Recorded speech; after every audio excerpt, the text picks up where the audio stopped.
tumutulong upang sila ay maligtas. Mabuhay siyang magal sa sagada ng kailanman.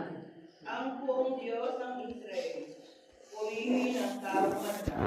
Ang kahangahangang bagay, tanging siya ang may gawa. Ang dakilang ngalan niya ay purihin kailanman, at siya ay dakilain nitong buong sangsibutan. Mabuhay siyang magal sa sagada ng kailanman.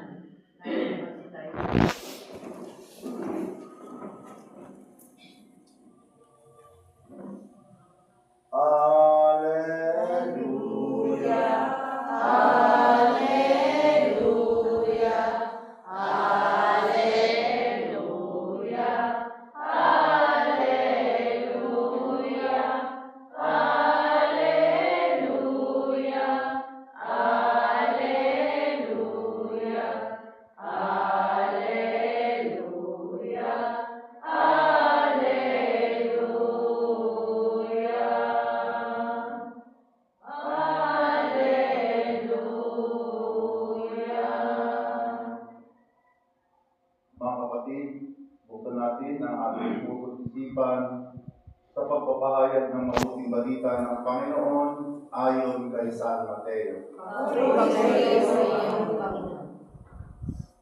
Ganito ang pagkapanganak kay Kristo.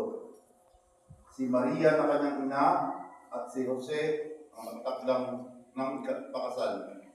Ngunit bago sila nakasal ni Maria, natagpo ang magadalang taong ito sa pamamagitan ng Espiritu Santo. Isang taong matuwid itong si Jose, ang kanyang magiging asawa. Ngunit ayaw niyang pahiya si Maria, kaya ipinasya niyang hiwalayan ito ng hihig.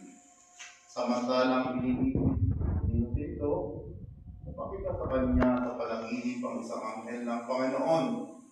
Sabi nito sa kanya, Jose, anak ni David, huwag kang matakot na tuluyang pakasalan si Maria sapagkat siya ay naglilinghi sa pamamagitan ng Espiritu Santo. Manganak siya ng isang lalaki at ito'y pangalanan mo Jesus sapagkat siya ay ang magliligtas sa kanyang bayan sa kanilang mga kasalanan. Nangyari ang lahat ng ito upang matupad ang sinasabi ng Panginoon sa pamamagitan ng propeta. Maglilinghi ang isang dalaga at manganganak ng isang lalaki at tatawagin itong